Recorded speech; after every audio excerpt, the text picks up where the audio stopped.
Hello guys, tara samahan nyo akong magluto ng ating minatamis. Ayan. Ito yung ating ingredients. May fruit cocktail tayo dito. At ito yung kanyang syrup. May fresh milk tayo. Meron tayong evaporated milk.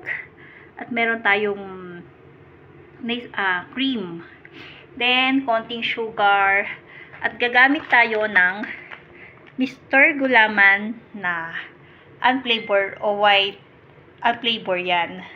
Yan guys, white siyang ating gulaman. Tara, samahan nyo ako at pagsamasamahin na natin ang ating mga ingredients. So ito guys, paghahalu-haluin na natin yung ating ingredients. Ilalagay ko tong ating syrup ng ating fruit cocktail. Lagay ko tong ating gulaman.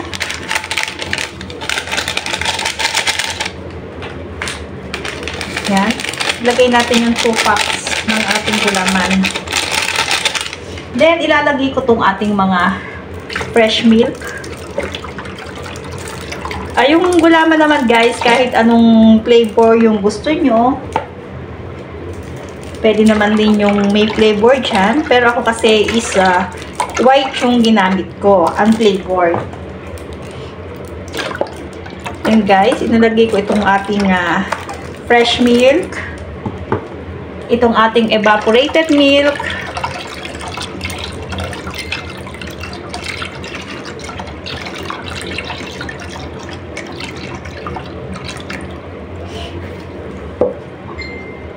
at itong ating cream.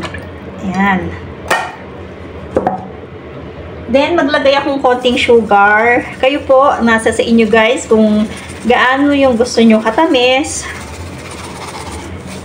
Lagay tayong konting sugar. Halu-haluin ko lang ito.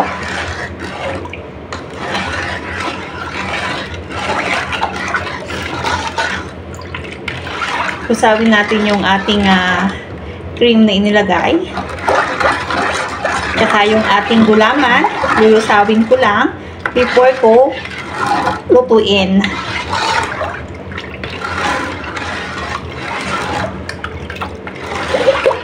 Yan, halu-haluin lang natin guys.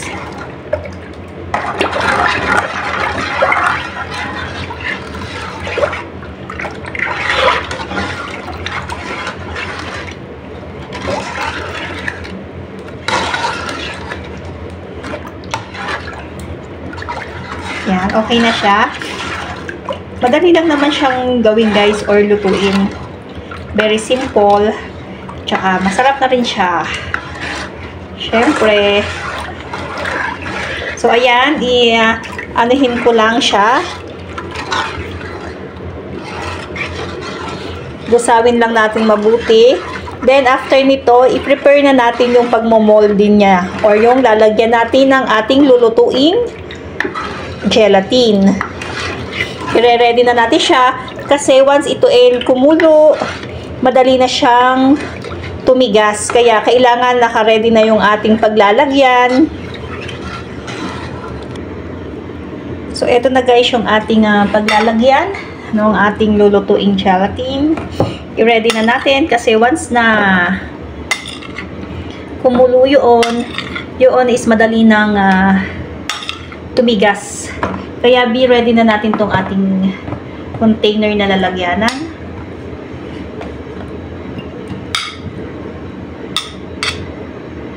Para once na tumigas, okay na yan.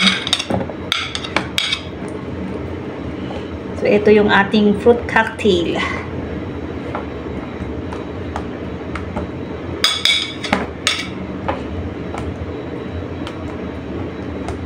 So, ayan guys.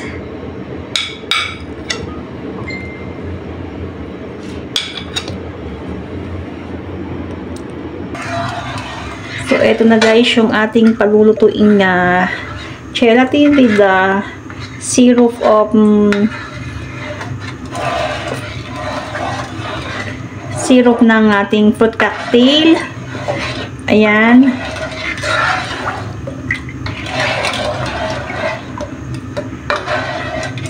Halu-haluin lang natin para matunaw pa dyan yung ating asukal at saka yung ating Mr. Gulaman na.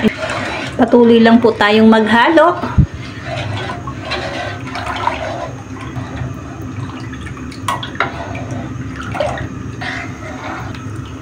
So, ito na guys yung ating nilulutong Mr. Gulaman with syrup of a fruit cocktail. Ayan. So, ayan guys, medyo pino-pino na siya. Natutunaw na yung ating cream na inilagay. Kaya ito guys, kailangan talaga nakabantay tayo kasi ito, pag kumulo is umaapaw siya. Kaya sige lang ang halo natin para hindi tayo maapawan ng ating Mr. Gulaman.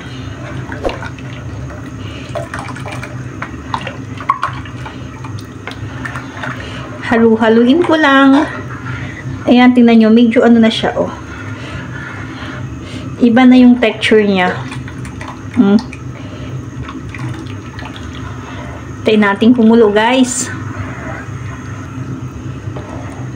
So, guys, ito na yung itsura ng ating niluluto. Tingnan nyo, namumuo na siya. Katulad nyo yung ating sandok. Meron na siyang nabubuo-buo na ating gulaman. Kaya halu-haluin lang natin at hintayin natin kumulo ng gusto yung ating gulaman. Ganyan lang guys siya, kasimpleng lutuin. Yung isang way ko ng pagluluto ng Mr. Gulaman or gelatin, yun yung guys yung may gata. Pero ito, hindi ko siya nilagyan ng gata kasi nga nilagyan natin siya ng syrup nung ating fruit cocktail. Kaya pure na gatas lang yung ating inilagay, fresh milk and evaporated milk yung ating inilagay. So hintayin lang natin kumulo guys. Tigilan muna nating paghalo. At tikman ko kung okay na ba yung lasa. Tingnan nyo, ayan o. Maano na siya. Tumitigas na siya. O, ayan o. O. Ayun, tingnan nyo yung ilalim ng aking kutsara. Medyo matigas na. Kaya tikman na natin.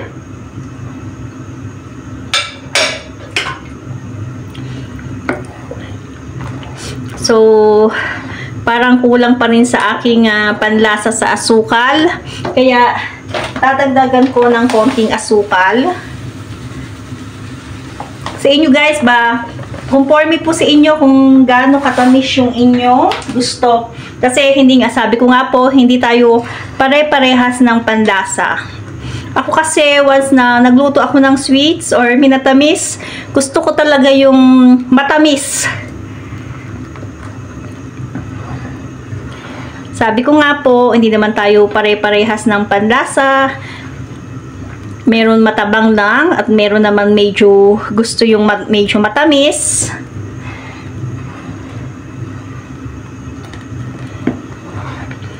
Yan na guys, ibig na ng kumulo.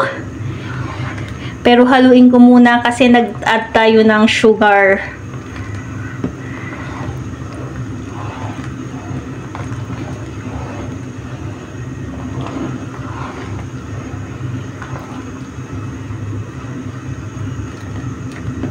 Mabilis lang naman siya lutuin guys. Gawa nga ng medyo 2 sachet kasi na inilagay kong gulaman. Kaya talagang medyo mabilis lang to. Kasi as I know, sa isang pack ng gulaman is 1.5 water ang kailangan. Kaya ito guys, oh, medyo ano na siya. Matigas-tigas na siya. Kaya anuhin ko muna para kumulo siya.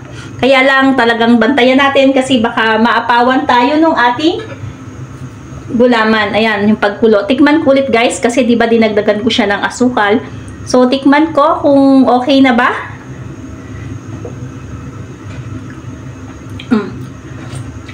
Okay na guys. Ayan na, kumukulo na. Okay na sa akin yung tamis. Ayan. Malasa po. syrup naman guys ng fruit cocktail, kung natatabangan kayo, kung hindi siya lumasa, pwede naman din pong magdagdag ng pineapple juice. Optional lang yun guys.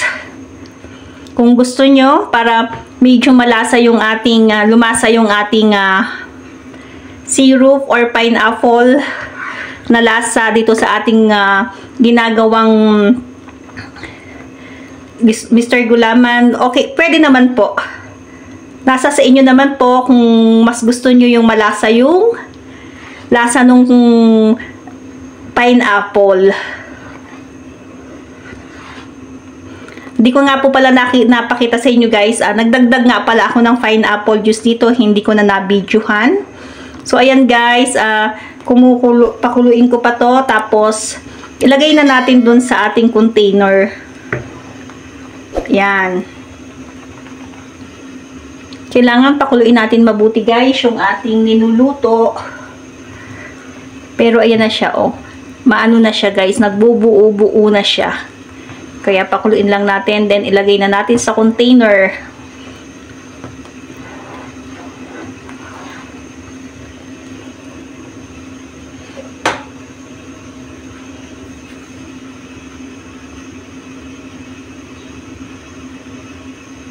Haluin ko ulit kasi mayroon siyang nagbubuo-buong bula. Ayan oh. Yung nasa gilid niya, nag-ano na siya. Buo-buo na siya yung nasa gilid.